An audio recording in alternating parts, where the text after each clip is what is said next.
ओम श्री विष्णवे नमः। हरे कृष्ण। आप सभी का दिन शुभ हो।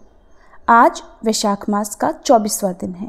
आज दिनांक है 6 मई और दिन है मंगलवार। आज नवमी तिथि सुबह 8:38 तक रहेगी और उसके बाद में शुक्ल पक्ष की दशमी तिथि प्रारंभ हो जाएगी। प्रिय श्रोताओं, आज वैशाख मास महात्म्य का अध्याय शुरू करने से पहले, क्योंकि आज मंगलवार है, तो हम सभी सुनेंगे ऋण मोचन मंगल स्तोत्र का हिंदी अनुवाद और मंगलवार व्रत कथा। इसके बाद महात्म्य और फिर श्री विष्णु चालीसा पाठ और भगवान विष्णु से क्षमा प्रार्थना। श्री ऋण मोचक मंगल स्तोत्र पाठ मंगल देव को समर्पित है। इस स्तोत्र के पाठ से कर्ज से मुक्ति मिलती है, आर्थिक समस्याएं दूर होती हैं। इस स्तोत्र में मंगल देव जी के सभी 21 नामों का वर्णन मिलता है। मंगल देव का संबंध हनुमान जी से है और हनुमान जी सभी प्रकार की समस्याओं से छुटकारा दिलाने वाले देवता माने जाते हैं। ऋण मोचक मंगल स्तोत्र का पाठ जो भी मनुष्य करता है, उस पर मंगल भगवान प्रसन्न होकर उसे धन धान्य प्रदान कराते हैं। वह मनुष्य कुबेर भगवान की तरह धन संपत्ति का स्वामी बन जाता है। वह मनुष्य हमेशा युवा रहता है और उसे रोग और कर्ज से भी मुक्ति मिलती है। तो प्रिय श्रोताओं, अब सुनिए ऋण मोचक मंगल स्तोत्र पाठ हिंदी में। हे मंगल देव, शास्त्रों में आपके जो नाम बताए गए हैं, उनमें पहला नाम मंगल, दूसरा भूमिपुत्र जिनका जन्म पृथ्वी से हुआ, तीसरा ऋणहर्ता यानी कर्ज से मुक्ति दिलाने वाला, चौथा धनप्रद यानी धन को देने वाले, पांचवा स्थिरासन यानी जो अपने आसन पर अडिग रहते हैं, छठा महाकाय यानी जो बहुत बड़े शरीर वाले हैं, सातवां नाम सर्व कमावरोधक यानी कार्य में आने वाली सभी बाधाओं को दूर करने वाला है। हे मंगल देव, आपके नामों में 8वां नाम लोहित, 9वां लोहितांग, 10वां साम का नाम यानी कृपा करने वाले, जिसका अर्थ सामग ब्राह्मणों के ऊपर अपनी कृपा दृष्टि को रखने वाला है, 11वां धरात्मज यानी पृथ्वी के गर्भ से उत्पन्न होने वाला, 12वां कुज, 13वां भौम, 14वां भूतिद यानी ऐश्वर्य को देने वाला, 15वां भूमि नंदन यानी पृथ्वी को आनंद देने वाला है। हे मंगल देव, आपके नामों में 16वां नाम अंगारक, 17वां यम, 18वां सर्वरोग पहारक अर्थात समस्त तरह की कठिनाइयों को दूर करने वाला, 19वां वृष्टिकर्ता अर्थात वृष्टि करने वाले यानी वर्षा कराने वाला, 20वां नाम वृष्टिहर्ता अर्थात बारिश न होने के कारण अकाल लाने वाला और 21वां नाम सर्वकाम फलप्रदा अर्थात संपूर्ण कामनाओं का फल देने वाला है। हे मंगल देव, जो मनुष्य आपके इन 21 नामों का वाचन सच्चे मन और विश्वास से करता है, उस मनुष्य के ऊपर कभी ऋण यानी कर्ज नहीं होता है और वह अथाह धन की प्राप्ति करता है। हे मंगल देव, आपकी उत्पत्ति पृथ्वी के गर्भ से हुई है। आपकी आभा आकाश में कड़कड़ाने वाली दामिनी अर्थात आकाश में चमकने वाली बिजली के समान है। सभी तरह की शक्ति को धारण करने वाले कुमार मंगल देव को मैं नतमस्तक होकर प्रणाम करती हूँ। हे मंगल देव, आपके मंगल स्तोत्र का पाठ मनुष्य को हमेशा अपने मन में किसी भी तरह के विकार को दूर कर और अपनी पूर्ण श्रद्धा और आस्था के साथ करना चाहिए। जो भी मनुष्य इस मंगल स्तोत्र का पाठ करता है और दूसरों को सुनाता है, उसके सभी कष्ट दूर हो जाते हैं। हे अंगारक अर्थात अग्नि की ज्वाला से जलने वाले, महाभाग अर्थात पूजनीय, ऐश्वर्यशाली, भक्तों के प्रति वात्सल्य यानी प्रेम रखने वाले, आपको हम नतमस्तक होकर प्रणाम करते हैं। आप हमारे ऊपर किसी दूसरे से लिया हुआ उधार को पूर्ण करवा कर्ज को हमेशा के लिए दूर कर दीजिए। हे मंगल देव, मेरे ऊपर किसी दूसरे का कोई बकाया हो तो उसे समाप्त कर दीजिए। किसी भी तरह की व्याधि हो तो उसे भी दूर कीजिए। हे मंगल देव, मेरी गरीबी को दूर कर अकाल मृत्यु के भय को दूर कीजिए। मुझे किसी भी तरह का डर, क्लेश और मन में दुख हो तो उसे भी हमेशा के लिए दूर कर दीजिए। हे मंगल देव, आपको संतुष्ट करना बहुत ही कठिन है। आप तो मुश्किल से प्रसन्न होने वाले भगवान मंगलदेव हैं। आप जब किसी पर भी अपनी कृपा की बारिश करते हैं तो उसे समस्त प्रकार के सुख समृद्धि प्रदान कर देते हैं। जब आप किसी पर नाराज होते हैं तो उसकी सार्वभौम सत्ता को भी तहस नहस कर डालते हैं। हे महाराज, आप जब भी किसी से नाराज होते हैं तो अपनी अनुकृपा दृष्टि से उसे हीन कर देते हैं। आप अप्रसन्न होने पर ब्रह्मा जी, इंद्रदेव और श्री विष्णु जी के भी साम्राज्य संपत्ति को नष्ट कर सकते हैं। फिर मेरे जैसे साधारण मनुष्य की तो बात ही क्या है।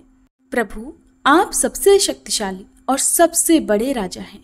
हे भगवान, मैं आपसे प्रार्थना करती हूँ कि आप मुझे संतान के रूप में पुत्र प्रदान करें। मैं आपके द्वार पर आई हूँ। आप मेरी मनोकामना को पूर्ण करें। मेरे ऊपर किसी भी तरह से किसी दूसरे से उधार लिया हुआ धन न रहे। मुझे कभी दूसरों के आगे हाथ फैलाना न पड़े। मेरी गरीबी को दूर कीजिए और मेरे सभी तरह के कष्ट और क्लेशों का नाश कीजिए। जो मेरे शत्रु बन चुके हैं उनके डर से मुझे आप मुक्त कराइए। जो भी मनुष्य इन 12 श्लोकों वाले ऋणमोचक मंगल स्तोत्र से मंगलदेव की वंदना करता है, उस मनुष्य पर मंगल भगवान प्रसन्न होकर उसे धन धान्य प्रदान करते हैं। वह मनुष्य कुबेर भगवान की तरह धन संपत्ति का स्वामी बन जाता है। वह मनुष्य हमेशा युवा रहता है। श्री ऋणमोचक मंगल स्तोत्र के उच्चारण मात्र से मनुष्य को किसी भी तरह के कर्ज से मुक्ति मिल जाती है। अगर कोई मनुष्य अपने जीवन काल में अपनी आवश्यकताओं की, अपनी कामनाओं की पूर्ति के लिए किसी दूसरे मनुष्य से कर्ज लिया होता है और किसी कारणवश कर्ज चुका पाने में असमर्थ हो जाता है, तो उसे ऋणमोचक मंगल स्तोत्र का पाठ करना चाहिए। कर्ज में डूबे हुए मनुष्य इस ऋणमोचक मंगल स्तोत्र का जाप श्रद्धा और विश्वास के साथ से नियमित रूप से करता है तो उसे कर्ज से मुक्ति मिल जाती है। ऋणमोचक मंगल स्तोत्र पाठ समाप्त। सभी मिलकर प्रेम से बोलिए मंगल देव की जय।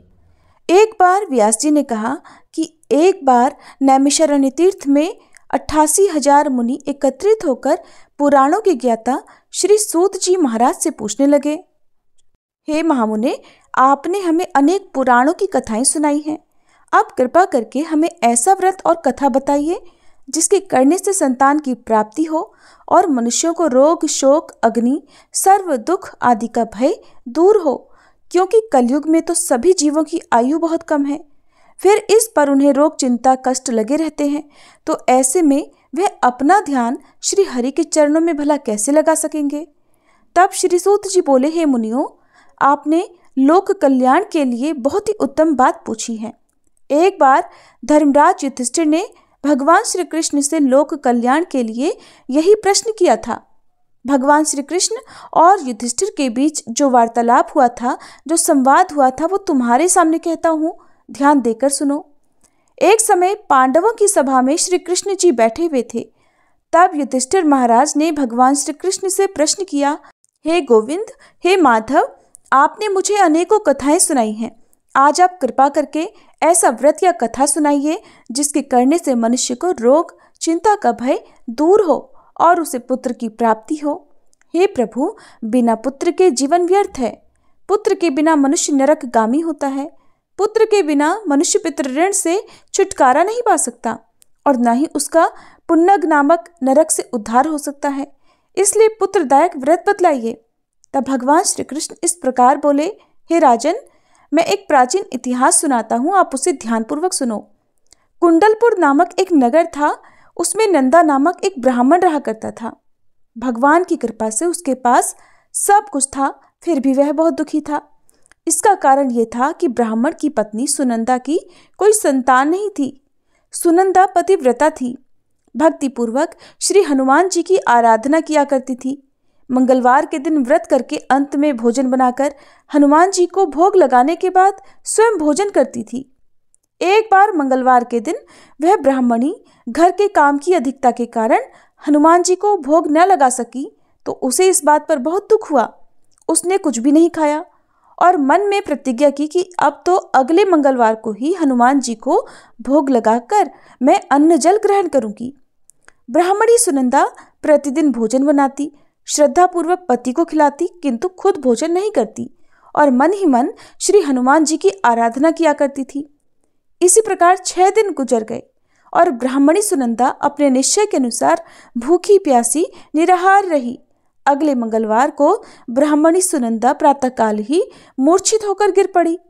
ब्राह्मणी सुनंदा की इस असीम भक्ति के प्रभाव से बजरंगबली हनुमान जी बहुत प्रसन्न हुए और प्रकट होकर बोले, सुनंदा, मैं तेरी भक्ति से बहुत प्रसन्न हूँ, तू उठ और कोई वर मांग।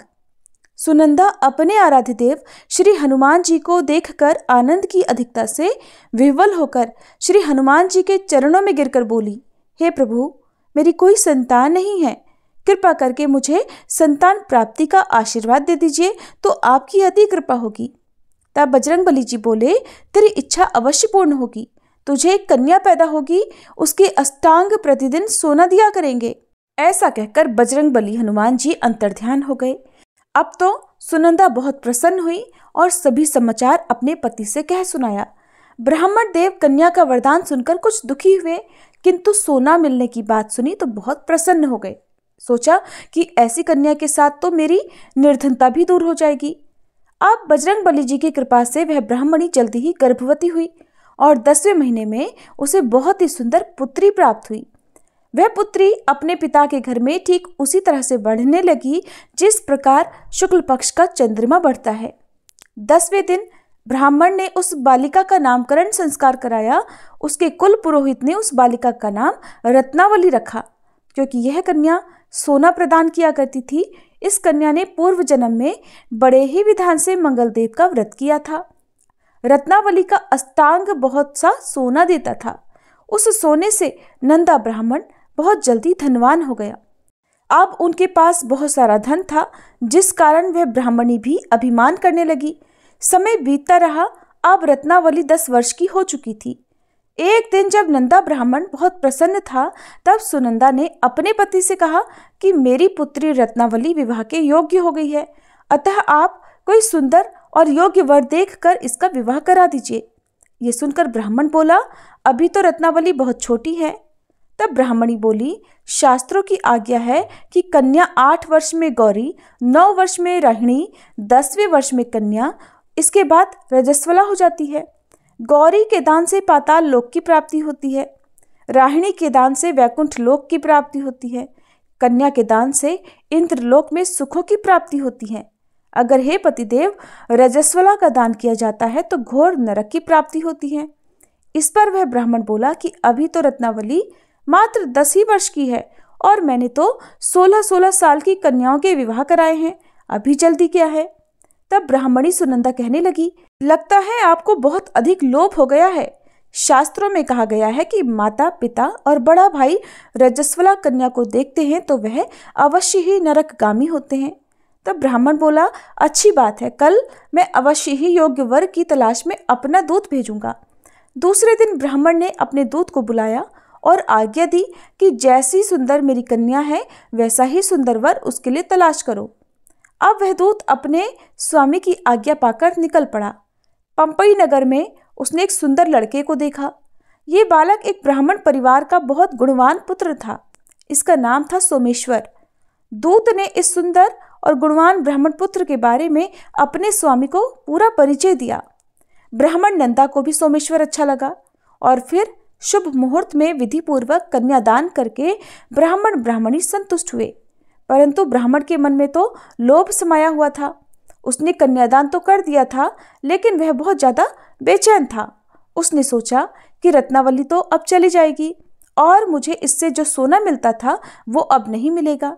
मेरे पास जो धन था कुछ तो इसके विवाह में खर्च हो गया और जो बचा हुआ है वो भी कुछ दिनों के बाद समाप्त हो जाएगा। मैंने तो इसका विवाह करके बहुत बड़ी भूल कर दी है। अब कोई ऐसा उपाय हो कि रत्नावली मेरे घर में ही बनी रहे, अपनी ससुराल ना जाए। लोभ रूपी राक्षस ब्राह्मण के मस्तिष्क पर छाता जा रहा था। रात भर वह अपने बिस्तर पर बेचैनी से करवटें बदलते बदलते बेचैन रहा और उसने एक बहुत ही क्रूर निर्णय लिया। उसने विचार किया कि जब रत्नावली को लेकर उसका पति सोमेश्वर अपने घर जाएगा तो वह रास्ते में छुपकर सोमेश्वर का वध कर डालेगा और अपनी लड़की को अपने घर ले आएगा, जिससे नियमित रूप से उसे सोना भी मिलता रहेगा और समाज का कोई भी मनुष्य उसे दोष भी नहीं दे सकेगा। प्रातः हुई तो नंदा और सुनंदा ने अपने जमाई तथा लड़की को बहुत सारा धन देकर विदा किया। सोमेश्वर अपनी पत्नी रत्नावली को लेकर ससुराल से अपने घर की तरफ चल दिया। ब्राह्मण नंदा महालोभ के वशीभूत होकर अपनी मति भ्रष्ट कर चुका था। पाप पुण्य का उसे कोई विचार ही नहीं रहा। अपने भयानक और क्रूर निर्णय को अंजाम देने के लिए उसने अपने दूत को मार्ग में अपने जमाई का वध करने के लिए भेज दिया था, ताकि रत्नावली से मिलने वाला सोना उसे हमेशा प्राप्त होता रहे और वो कभी निर्धन न हो सके। ब्राह्मण के दूत ने अपने स्वामी की आज्ञा का पालन करते हुए उसके जमाई सोमेश्वर का मार्ग में ही वध कर दिया। समाचार मिलने पर ब्राह्मण नंदा मार्ग में पहुंचा और रोती हुई अपनी पुत्री रत्नावली से बोला, हे पुत्री, मार्ग में लुटेरों ने तेरे पति का वध कर दिया है। भगवान की इच्छा के आगे किसी का कोई वश नहीं चलता। अब तू घर चल, वहां पर ही रहकर शेष जीवन बिताना। जो भाग्य में लिखा है वही होगा। अपने पति की अकाल मृत्यु से रत्नावली बहुत दुखी हुई। करुण क्रंदन और रोते हुए वह अपने पिता से कहने लगी कि हे पिताजी, इस संसार में जिस स्त्री का पति नहीं है उसका तो जीना व्यर्थ है। मैं अपने पति के साथ ही अपने शरीर को जला दूंगी और सती होकर अपने इस जन्म को, माता पिता के नाम को और सास ससुर के यश को सार्थक करूंगी। ब्राह्मण नंदा अपनी पुत्री रत्नावली के वचनों को सुनकर बहुत दुखी हुआ। सोचने लगा, मैंने तो व्यर्थ ही जमाई वध का पाप अपने सिर ले लिया। रत्नावली तो उसके पीछे अपने प्राण तक देने को तैयार है। मेरा तो दोनों तरफ से मरण हो गया। धन तो अब मिलेगा नहीं, जमाई वध के पाप के फलस्वरूप अब यम यातना भी भुगतनी पड़ेगी। यह सोचकर वह बहुत खिन्न हो गया।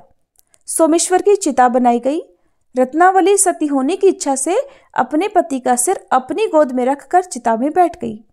जैसे ही सोमेश्वर की चिता को अग्नि लगाई गई, वैसे ही प्रसन्न होकर मंगलदेव वहां प्रकट हुए और बोले, हे रत्नावली, मैं तेरी पति भक्ति से बहुत प्रसन्न हूं, तू वर मांग।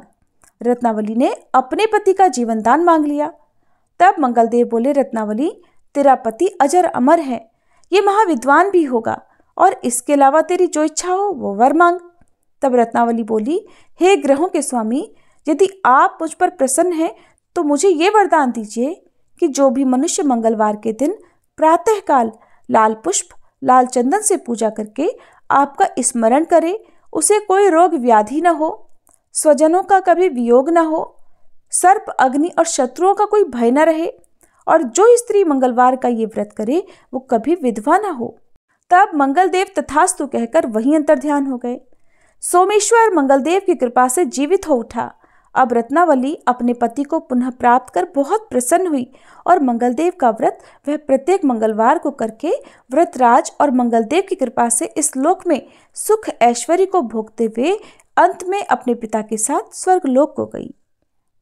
ये थी मंगलवार व्रत कथा। सभी प्रेम से बोलिए, सियापति रामचंद्र जी की जय, पवन सुत हनुमान जी की जय। अब सुनिए आज का महात्म्य। इसके पहले के अध्याय में आपने जाना था कि किस प्रकार देवर्षि नारद राजा इंद्रद्युम्न के महल में पधारे थे। तब नारद जी के बताए हुए विष्णु भक्ति महात्म्य को सुनकर राजा इंद्रद्युम्न के मन में विष्णु भक्ति का स्वरूप जानने की इच्छा हुई। उन्होंने पूछा, भगवान, भक्ति का क्या स्वरूप है, उसके लक्षण का भी वर्णन कीजिए। तब देवर्षि नारद ने उन्हें जो कुछ भी बताया उसका वर्णन आज सुनिए। नारद जी ने कहा, राजन, सावधान होकर सुनो। मैं भगवान विष्णु की सनातन भक्ति का सामान्य और विशेष रूप से वर्णन करता हूँ। गुणों के भेद से भक्ति के 3 भेद हैं, सात्विकी, राजसी और तामसी। इनके अलावा एक चौथी भक्ति भी है जो निर्गुणा मानी गई है। राजन, जो लोग काम और क्रोध के वशीभूत हैं और प्रत्यक्ष अर्थात इस जगत के सिवा किसी और अर्थात परलोक आदि की ओर नहीं देखते, वे अपने आप को लाभ और दूसरों को हानि पहुंचाने के लिए जो भजन करते हैं, उनकी वही भक्ति तामसी कही गई है। अधिक यश पाने के लिए या दूसरे को लाग डांट से या स्पर्धा रखने से प्रसंगवश परलोक के लिए जो भक्ति होती है वह राजसी मानी गई है। पारलौकिक लाभ को स्थायी समझकर और इस लोक के सभी पदार्थों को नश्वर देखकर अपने वर्ण तथा आश्रम के धर्मों का परित्याग न करते हुए आत्मज्ञान के लिए जो भक्ति की जाती है वह सात्विकी है। ये संपूर्ण जगत जगन्नाथ का ही स्वरूप है, उनसे अलग इसका दूसरा कोई कारण नहीं है। मैं भी भगवान से अलग नहीं हूँ और वे भी मुझसे अलग नहीं हैं। ऐसा समझकर भेद उत्पन्न करने वाली बाह्य उपाधियों का त्याग करना और अधिक प्रेम से भगवत स्वरूप का चिंतन करते रहना, केवल भगवान का ही ध्यान करना, यह निर्गुणा नाम वाली भक्ति है जो मुक्ति का साक्षात साधन है। ये अत्यंत दुर्लभ है। अब मैं भगवान विष्णु के भक्तों का लक्षण भी बताता हूँ, जिनका मन अत्यंत शांत है, जो सबके प्रति कोमल भाव रखते हैं, जिन्होंने अपनी इच्छानुसार अपनी इंद्रियों पर विजय पाली हो और जो मन, वाणी और कर्मों द्वारा कभी भी किसी दूसरे से द्रोह करने की इच्छा नहीं रखते, जिनका मन सदा दया से भरा रहता है, जो चोरी और हिंसा से सदा ही मुख मोड़े रहते हैं, सद्गुणों के संग्रह तथा दूसरों के कार्य साधन में जो प्रसन्नता पूर्वक संलग्न रहते हैं, सदाचार से जिनका जीवन सदा ही निष्कलंक बना रहता है, जो दूसरों के उत्सव को ही अपना उत्सव मानते हैं, सब प्राणियों के भीतर भगवान वासुदेव को विराजमान देखकर कभी किसी से ईर्ष्या द्वेष नहीं रखते, दीनों पर दया करना जिनका स्वभाव बन गया है और जो सदा परहित साधन की इच्छा रखते हैं, अविवेकी मनुष्यों का विषयों में जैसा प्रेम होता है उससे 100 कोटि गुनी अधिक प्रीति का विस्तार वे भगवान श्रीहरि के प्रति करते हैं। नित्य कर्तव्य बुद्धि से विष्णु स्वरूप शंकर जी आदि देवताओं का भक्ति पूर्वक भजन और ध्यान करते हैं। पितरों में भगवान विष्णु की ही बुद्धि रखते हैं। भगवान विष्णु से अलग किसी दूसरी वस्तु को नहीं देखते। भगवान जगत से भिन्न होकर भी भिन्न नहीं है। हे भगवान जगन्नाथ, मैं आपका दास हूँ, आपके स्वरूप में भी मैं ही हूँ, आपसे अलग मैं कदापि नहीं हूँ। जब आप भगवान विष्णु अंतर्यामी रूप से सबके हृदय में विराजमान हैं, तब सेव्य अथवा सेवक कोई भी आपसे अलग नहीं है।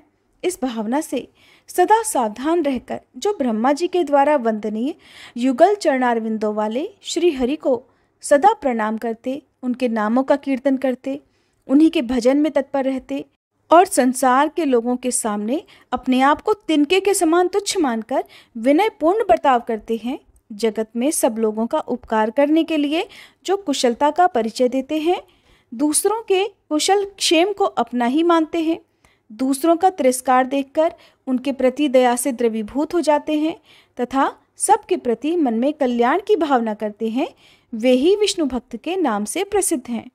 जो पत्थर, परधन और मिट्टी के ढेले में, पराई स्त्री और कूटशालमली नामक नरक में, मित्र, शत्रु, भाई अथवा बंधु वर्ग में समान बुद्धि रखने वाले हैं, वे ही निश्चित रूप से विष्णु भक्त के नाम से प्रसिद्ध हैं।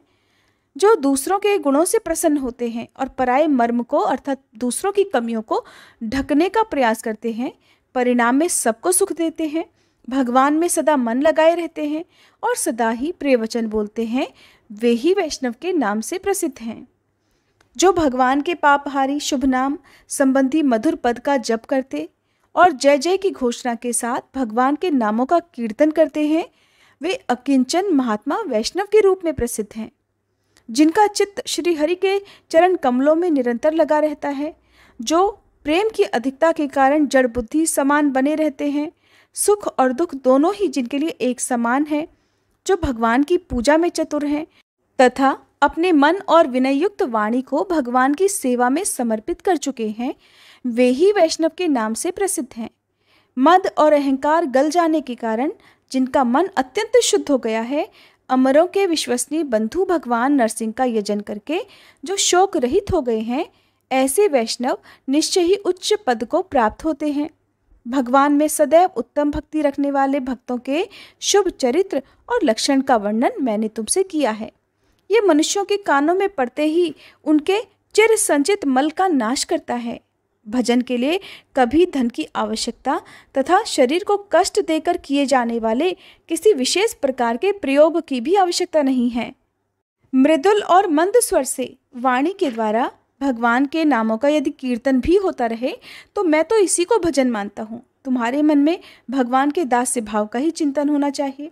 किंतु जो मनुष्यों के शुभ आचरणों से भी द्वेष रखते हैं और खुद अपने मन को ही दुराचार में बांधे रखते हैं, बड़े भारी अमंगल को पा करके भी निश्चित रहते हैं और सदा ऐश्वर्य तथा विषय भोग के रस में ही सुख का अनुभव करते हैं, वे मनुष्य वैष्णव नहीं हैं।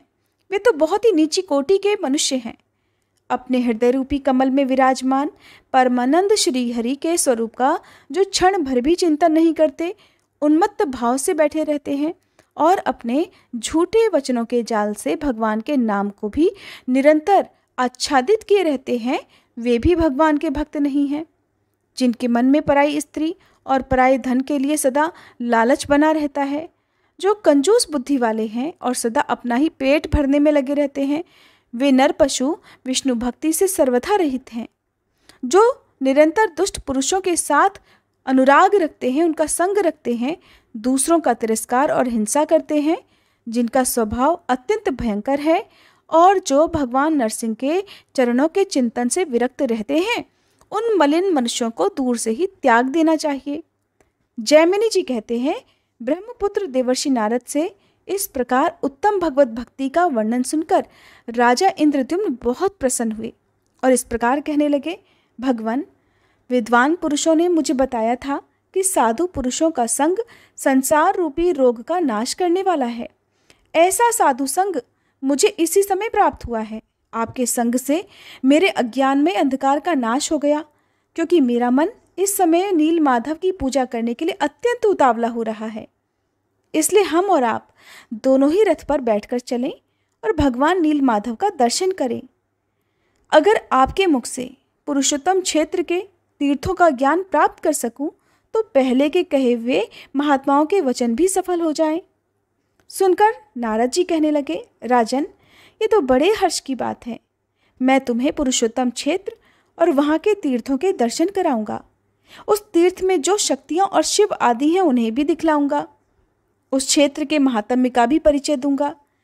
तुम वहाँ भक्तों को आत्मसमर्पण करने वाले देवेश्वर भगवान जगन्नाथ का साक्षात दर्शन करोगे। इस प्रकार वार्तालाप करके दोनों ने प्रसन्नतापूर्वक दिन का काम समाप्त किया और ज्येष्ठ शुक्ला पंचमी को बुधवार को पुष्य नक्षत्र में उत्तम लग्न आने पर यात्रा अनुकूल होगी, ऐसा निर्णय करके दोनों ने रात के समय एक ही स्थान पर शयन किया। फिर सवेरा होने पर राजा इंद्रद्युम्न ने भाइयों सहित नीलाचल पर जाने के विषय में अपने राज्य में ये घोषणा कराई कि हम लोग जीवन पर्यंत अर्थात जब तक जीवन है तब तक पुरुषोत्तम क्षेत्र में निवास करेंगे। राजा लोग अपनी रानियों, मंत्रियों तथा परिकरों समेत रथ, हाथी, घोड़ा, खजाना और पैदल सेना साथ लेकर वहां चले। इस प्रकार आज्ञा देकर राजा इंद्रद्युम्न अपने आगे खड़े हुए नारद मुनि की परिक्रमा करके छड़ीदार सिपाहियों से घिरे हुए मध्य द्वार पर आ गए। उनके आगे आगे अग्निहोत्र की अग्नि ले जाई जा रही थी। वहां उन्होंने अपनी दाहिनी ओर ब्राह्मणों को खड़े हुए देखा, जो मांगल्य सूक्त का पाठ कर रहे थे। राजा ने भक्ति से विनीत होकर वस्त्र, आभूषण, माला, सुगंध और अनुलेपन के द्वारा उन ब्राह्मणों का पूजन किया। इसी समय एक ही साथ बहुत सैकड़ों शंख बज उठे। उनके साथ और भी बहुत सारे बाजों की तुमुल ध्वनि महाराज ने सुनी। इसके बाद वे मंदिर में भगवान विष्णु का दर्शन करने के लिए गए, जिनका स्मरण करने से मनुष्य सब प्रकार के कल्याण का भागी हो जाता है। दिव्य सिंहासन पर बैठे हुए उन्हीं भगवान विष्णु का दूर से दर्शन करके उन्होंने साष्टांग प्रणाम किया और उपनिषदों की दिव्य वाणी से उनकी स्तुति करके दुर्गा जी के चरणों में भी मस्तक झुकाया। इसके बाद उन दोनों देवताओं की परिक्रमा करके उन्हें पालकी में बिठाया और उन्हें आगे करके प्रस्थान किया। बाहर के दरवाजे पर पहुंचकर उन्होंने अपना रथ तैयार देखा और फिर परिक्रमा करके वे नारद जी के साथ उस रथ पर बैठ गए। इंद्रद्युम्न के रथ के दोनों ओर उनके अधीन राजाओं के अनेकों रथ शोभा पा रहे थे, जो नाना प्रकार के अस्त्र शस्त्रों से संयुक्त तथा ध्वजा पताकाओं से सजे हुए थे। उस समय पुरवासी भी अपना अपना सामान लेकर तैयार हो गए और घोड़े, खच्चर तथा ऊंट आदि वाहनों पर चढ़कर वहां से चल दिए। राजाओं की सैकड़ों रानियां नपुंसक सिपाहियों से घिरी हुई अनेक प्रकार की सवारियों पर चढ़कर राजभवन से बाहर निकली। बड़े बड़े राज्याधिकारी तथा विशाल सैनिक भी उनकी सेवा में, उनकी रक्षा में तत्पर थे। राजा के सामंत, मंत्री, सेवक, पुरोहित, ऋत्विक तथा राजा के व्यक्तिगत सेवक भी सब प्रकार के उपयोगी सामान साथ लेकर चल दिए। कोष के संरक्षण में नियुक्त किए गए राज्य कर्मचारी सारा खजाना साथ लेकर शीघ्र ही प्रस्थान कर लिए, जो अवसर के अनुसार राज सेवा में उपस्थित हुआ करते थे। सामान बेचकर जीविका चलाने वाले सेठ, व्यापारी, माली आदि भी अपनी बेचने वाली वस्तुएं लेकर राजा की आज्ञा का पालन करते हुए चले। जिसके लिए जो भी मार्ग सीधा और आसान लगा वो उसी मार्ग से चला गया। नीलाचल पर पहुंचने वाले कठिन से कठिन मार्ग के द्वारा भी लोगों ने यात्रा की। इसके बाद जो कुछ भी हुआ उसका वृतांत भक्तजनों आप सभी अगले अध्याय में सुनिएगा। श्री विष्णु चालीसा पाठ। विष्णु सुनिए विनय सेवक की चितलाए, कीरत कुछ वर्णन करूं दीजे ज्ञान बताए। नमो विष्णु भगवान खरारी, कष्ट नशावन अखिल बिहारी। प्रबल जगत में शक्ति तुम्हारी, त्रिभुवन फैल रही उजियारी। सुंदर रूप मनोहर सूरत, सरल स्वभाव मोहिनी मूरत। तन पर पीतांबर अति सोहत, वैजंती माला मन मोहत। शंख चक्र कर गदा विराजे, देखत दैत्य असुर दल भाजे। सत्य धर्म मद लोभ न गाजे, काम क्रोध मद लोभ न छाजे। संत भक्त सज्जन मन रंजन, धनुज असुर दुष्टन दल गंजन। सुख उपजाए कष्ट सब भंजन, दोष मिटाए करत जन सज्जन। पाप काट भव सिंधु उतारण, कष्ट नाश कर भक्त उबारण। करत अनेक रूप प्रभु धारण, केवल आप भक्ति के कारण। धरणी धेनु बन तुम ही पुकारा, तब तुम रूप राम का धारा। भार उतार असुर दल मारा, रावण आदिक को संहारा। आप वराह रूप बनाया, हिरण्याक्ष को मार गिराया। धर्मत्स्य तन सिंधु बनाया, 14 रत्नन को निकलाया। अमिलख असुरन द्वंद मचाया, रूप मोहिनी आप दिखाया।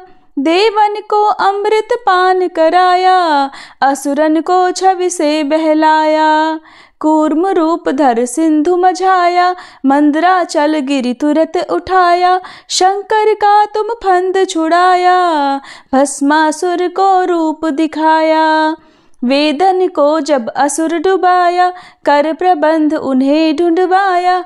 मोहिनी बनकर खल ही नचाया, उस ही कर से भस्म कराया।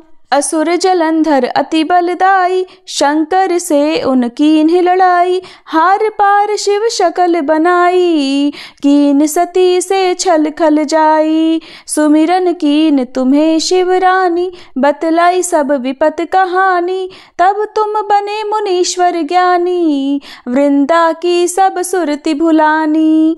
देखत तीन धनुज शैतानी, वृंदा आए तुम्हें लपटानी। हो स्पर्श धर्म क्षति मानी, हना असुर उर शिव शैतानी। तुमने ध्रुव प्रहलाद उबारे, हिरणाकुश आदिक खल मारे। गणिका और अजामिल तारे, बहुत भक्त भव सिंधु उतारे। हरहु सकल संताप हमारे, कृपा करहु हरि सिरजनहारे। देखहु मैं निज दर्श तुम्हारे, दीन बंधु भक्तन हितकारे। चाहता आपका सेवक दर्शन, करहु दया अपनी मधुसूदन। जानू नहीं योग्य जब पूजन, होए यज्ञ स्तुति अनुमोदन। शील दया संतोष सुलक्षण, विदित नहीं व्रत बोध विलक्षण। करहु आपका किस विधि पूजन, कुमति विलोक होत दुख भीषण। करहु प्रणाम कौन विधि सुमिरन, कौन भांति मैं करहु समर्पण। सुर नर मुनि करत सदा सेवकाई, हर्षित रहत परम गति पाई। दीन दुखिन पर सदा सहाई, निज जन जान लेव अपनाई। पाप दोष संताप नशायो, भव बंधन से मुक्त कराओ। सुत संपत्ति दे सुख उपजाओ, निज चरणन का दास बनाओ। निगम सदा ये विनय सुनावे, पढ़े सुने जो जन सुख पावे। प्रिय श्रोताओं, आइए अब हम सब मिलकर भगवान श्री लक्ष्मी नारायण जी से क्षमा प्रार्थना करें। हे सच्चिदानंद परम करुणामय भगवान विष्णु, हे लक्ष्मी नारायण भगवान, आप सबके अंतःकरण में वास करने वाले सर्वज्ञ, सर्वशक्तिमान और अनंत दयालु हैं।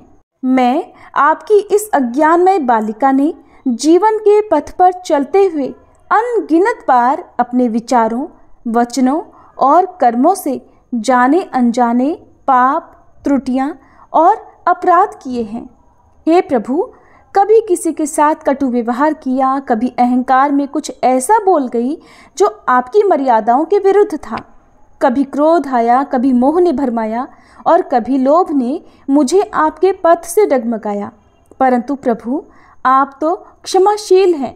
आप तो उसी को उठाते हैं जो गिर गया हो, उसी को थामते हैं जो भटक गया हो। हे श्री हरि, मैं स्वीकार करती हूँ कि मेरी बुद्धि संकीर्ण है, मन चंचल है, इंद्रियां आकर्षणों में बहक जाती हैं, परंतु मेरा हृदय बार बार आपके श्री चरणों की ओर ही लौट आता है। हे प्रभु, मैं आपकी शरण में हूँ। आपके बिना मेरा कोई सहारा नहीं, कोई गति नहीं। मुझ में यदि कोई गुण है तो वह आपके चरणों की भक्ति है। मुझ में यदि कोई शक्ति है तो वह आपके नाम का स्मरण है। आपकी कृपा के बिना मैं कुछ भी नहीं। इसलिए हे करुणा सिंधु, कृपया मुझ पर दृष्टि डालिए, मेरे समस्त पापों को क्षमा कर दीजिए, मुझे अपनी भक्ति में दृढ़ बनाइए और अपने प्रेम में बांध लीजिए। मैं न योग जानती हूँ, न यज्ञ, न तप, न व्रत। मैं तो केवल एक बात जानती हूँ कि आप मेरे हैं और मैं आपकी हूँ। यही संबंध मेरी आत्मा की अंतिम पहचान है। प्रेम से बोलिए श्री लक्ष्मी नारायण भगवान की जय, श्री कृष्ण भगवान की जय।